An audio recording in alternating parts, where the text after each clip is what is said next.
Eu sou o pastor Carlos Otones de Araújo, da Igreja Batista Nova Heliópolis, e quero, neste dia, nesta quarta-feira, dia 15 de abril, compartilhar com você um pouco mais da Palavra de Deus e quero compartilhar sobre o tema Aquietai-vos. Esta meditação ela foi adaptada da leitura diária de C.H. Spurgeon, e o texto que eu quero usar está em Êxodo capítulo 14, versículos de 1 a 13, texto este que passo a ler agora na versão King James, e diz-nos assim: Então disse o Senhor a Moisés: Dize aos filhos de Israel que retrocedam e acampem diante de Pi-Hairote em Migdol. Acampai-vos à beira-mar defronte de Baal-Zefon. E assim o faraó há de pensar acerca dos filhos de Israel: Eis que os israelitas estão perdidos, vagando atônitos pelo deserto. Então endurecerei novamente o coração do faraó, e ele vos perseguirá, e sereis glorificado no faraó, em todo o seu exército, e os egípcios saberão que eu sou Yahvé. E eles assim fizeram. Sendo, pois, anunciado ao rei do Egito que o povo tinha fugido, transtornou-se o coração do faraó e de seus servos contra o povo, e eles exclamaram: Que é isso que fizemos, deixando os filhos de Israel, nossos escravos, fugirem de nosso serviço? Rapidamente o faraó mandou aprontar sua carruagem e tomou consigo seu exército, levou consigo todos os carros do Egito, inclusive 600 dos melhores carros de combate, cada um com um oficial no comando. E o Senhor endureceu o coração do faraó, rei do Egito, e este perseguiu os israelitas que marchavam triunfantemente. Os egípcios perseguiram-nos com todos os cavalos e carros do faraó, e os cavaleiros e o seu exército, e os alcançaram acampados junto ao mar, perto de Pi-Hairote, defronte de Baal-Zefon. Quando o faraó se aproximou, os filhos de Israel levantaram os olhos, e eis que os egípcios vinham atrás deles, e tiveram grande medo. E então os filhos de Israel clamaram a Yahvé, e reclamaram a Moisés. Não havia talvez número suficiente de sepulturas no Egito, e por isso nos tiraste de lá para morrermos no deserto?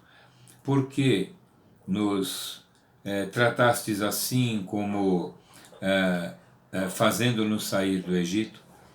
Não é isso que dizíamos no Egito: Deixai-nos para que sejamos escravos dos egípcios em paz, pois melhor nos fora servir aos egípcios do que morrermos no deserto.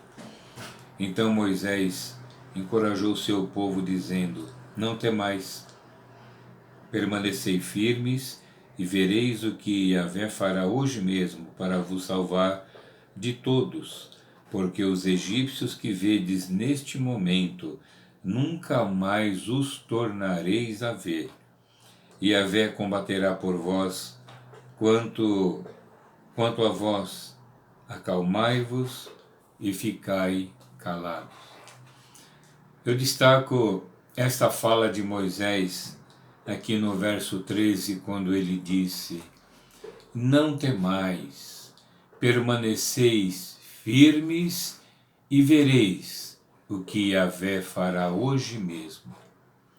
Particularmente, meus amados, eu gosto de textos onde encontramos uma fala específica e direta de Deus a um homem ou a um povo, como é o caso aqui, por conta da clareza com que esta se nos apresenta.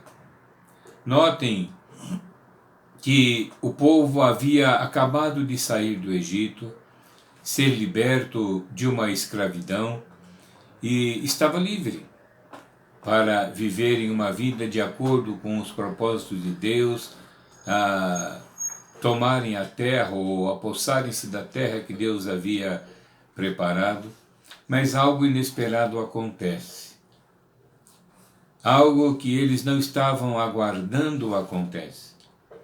Deus fala com Moisés e pede para que Moisés acampe com o povo em um determinado lugar, porque Deus queria ainda mais uma vez mostrar para o faraó que ele é Deus, que ele comanda a história, que ele faz, que ele desfaz, e que não existe homem poderoso na terra que possa superar a grandeza de Deus.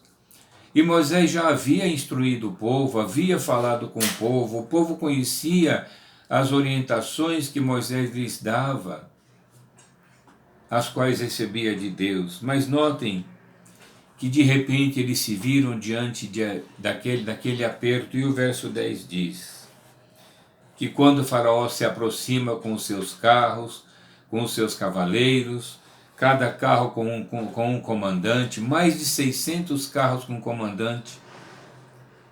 E diz o verso 10, quando o faraó se aproximou, os filhos de Israel levantaram os olhos, e eis que os egípcios vinham atrás deles. Tiveram grande medo, e então os filhos de Israel clamaram a Yahvé. Meus amados, eu entendo que estas palavras, muito embora estejam no Antigo Testamento, nós podemos contextualizá-las. E essas palavras do texto em questão registram os mandamentos de Deus para o crente em Jesus Cristo, mesmo na nossa época, mesmo no nosso contexto, quando este é levado a dificuldades e situações extraordinárias e que saem do controle daquilo que ele estava acostumado cotidianamente.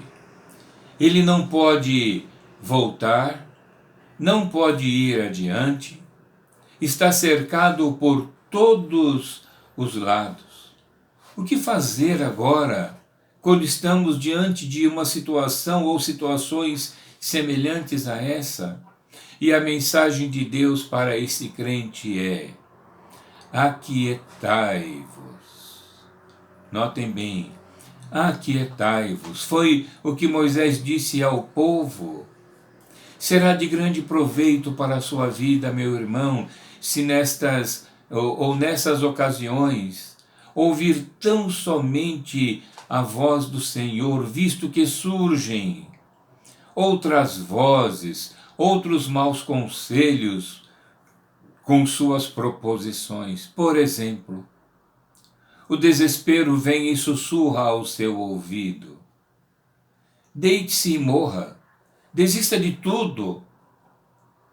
No entanto, Deus almeja que andemos corajosa e alegremente, mesmo em nossos piores momentos, e nos regozijemos em seu amor e fidelidade. Como se não bastasse, a covardia grita: retorne, volte atrás. Ao modo de agir do mundo, você não pode viver como um crente.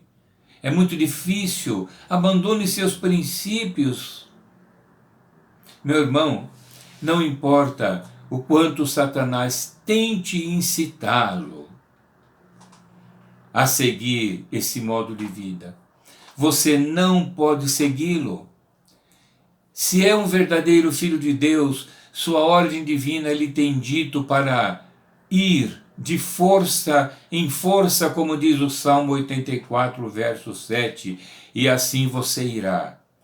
E nem a morte ou o inferno o desviará do seu curso. Se você é chamado a permanecer quieto por algum tempo, essa chamada lhe renovará as forças para um avanço maior no devido tempo, no tempo de Deus, nos propósitos de Deus. Notem, meus amados irmãos, que nós estamos experimentando nesses dias de incerteza, de recolhimento em nossas casas, um tempo difícil, afastados das pessoas que tanto amamos e de nossas atividades normais. Há pouco tempo eu preguei um sermão e falei de um filme para vocês assistirem. O quanto faz falta um abraço, o quanto faz falta estarmos próximos daqueles que amamos. Estamos vivendo isso agora. Estamos vivendo um tempo difícil, mas acalme o seu coração. Aquiete-se. Aquietai-vos, pois o Senhor está na direção de todas as coisas. Como se ainda não bastasse, vem um outro clamor. A pressa clama. Faça alguma coisa, mexa-se. Por que permanecer quieto? Esperar é indolência. Devemos agir imediatamente, devemos agir. É o que pensamos ao invés de olharmos para o Senhor, que não somente fará algo, mas fará tudo. Ele fará tudo, não apenas alguma coisa. Quando tomamos o lugar de Deus, sempre erramos. Vocês se lembram de Abraão, quando Deus havia prometido a ele que ele teria uma descendência, e ele adiantou-se por conta da pressa de ser pai ou de ter uma descendência? Lembra-se o que Abraão fez?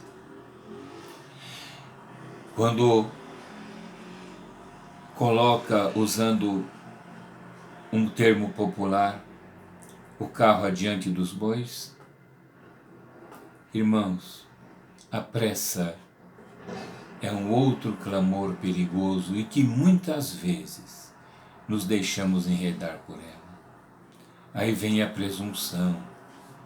A presunção sempre se vangloria. Se o mar está diante de você, diz a presunção, não tema. O mar está à sua frente, marche sobre ele e espere um milagre. Essa é a fala da presunção. Mas a fé, ela não dá ouvidos à presunção, não dá ouvidos ao desespero, não dá ouvidos à covardia e muito menos à pressa. A fé ouve a voz de Deus, aquiete-se, mantendo-se inabalável como uma rocha. Aquiete-se, mantenha a postura de um homem ereto, confiante, pronto a agir, segundo a direção do seu Deus, esperando novas ordens, enquanto aguarda com alegria e paciência a voz que o orienta.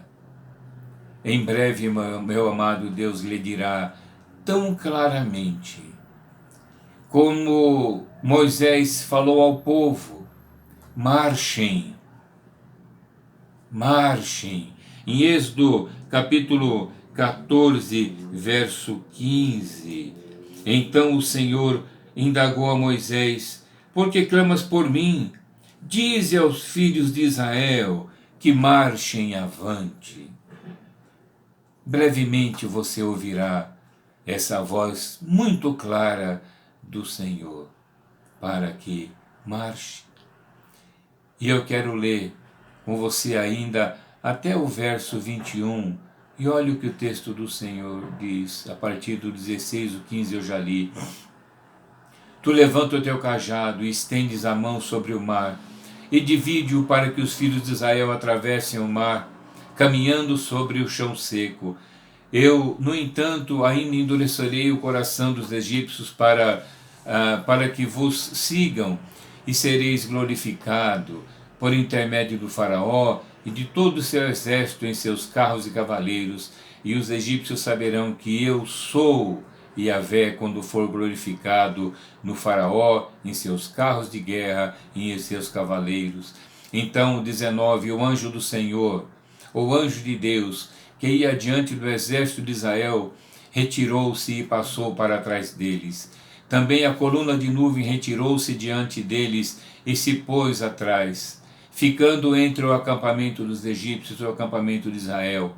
A nuvem era tenebrosa do lado egípcio, mas iluminava a noite do lado israelense. E a noite passou, sem que um pudesse aproximar-se do outro durante toda a escuridão da noite. Então Moisés estendeu a mão sobre o mar. E Yahvé, por meio de um forte vento oriental que soprou toda aquela noite, fez o mar se afastar. Esse tornou-se em terra seca, e as águas foram divididas. Portanto, aquiete-se. Amém. E que Deus nos abençoe. Deixa eu orar com você. Senhor Deus e Pai, mais uma vez obrigado pela noite de paz que o Senhor nos concedeu, por nos haver despertado em paz, com disposição para um novo dia. Muito obrigado, ó Pai, porque a Tua palavra nos conforta, porque o Senhor nos conforta. E em momentos de crise, como aquele povo Teu estava, o Senhor simplesmente nos diz: aquietai-vos, aquiete-se, esteja quieto, esteja calmo, espere a minha ação, espere o meu agir. Que aprendamos, ó Deus, viver de forma que o Teu nome seja engrandecido, seja honrado, seja em qualquer situação como essa que estamos vivendo agora. Sustenta, meu Deus, da Tua igreja nesse momento. Aqueles irmãos que ainda estão trabalhando, guarda-os de perigos, de acidentes, ó Pai, livrando-os de todo e qualquer mal. Preserva as vidas dos Teus servos, aqueles que estão em casa, privados das suas obrigações, dos seus compromissos, ó Pai, até mesmo da nossa reunião de culto no templo, ó Deus do Senhor. Mas estamos podendo nos reunir, cada um em suas casas, participando mesmo de forma virtual, ó Pai, da Tua palavra, orando ao Senhor, falando contigo, esperando o Teu agir. Mais uma vez nós te pedimos em favor daqueles nossos irmãos que estão enfermos, ó Deus, de uma maneira especial te suplico pelo irmão Natan, cuida do Teu servo, visitando aquela casa, aquela vida, ó Pai, restaurando-lhe a saúde, preserva, ó Deus, a nossa família, preserva-nos a saúde, a fim de que possamos ainda por muitos anos honrar e glorificar o Teu nome. Sustenta a Tua igreja, ó Deus, livra os Teus servos desta enfermidade, preserva as famílias, preserva os casamentos, preserva os relacionamentos, preserva o amor, a comunhão da Tua igreja, ó Deus, a fim de que o Teu nome seja honrado. E nós queremos, ó Pai, entender e atender a Tua palavra, e estamos certos de que o Senhor está a nos dizer: aquietem-se, e assim queremos estar, no aguardo da Tua direção, no aguardo da Tua vontade e da Tua ação miraculosa, pois é no nome do Senhor Jesus que eu oro agradecido. Amém. Que Deus abençoe a sua vida.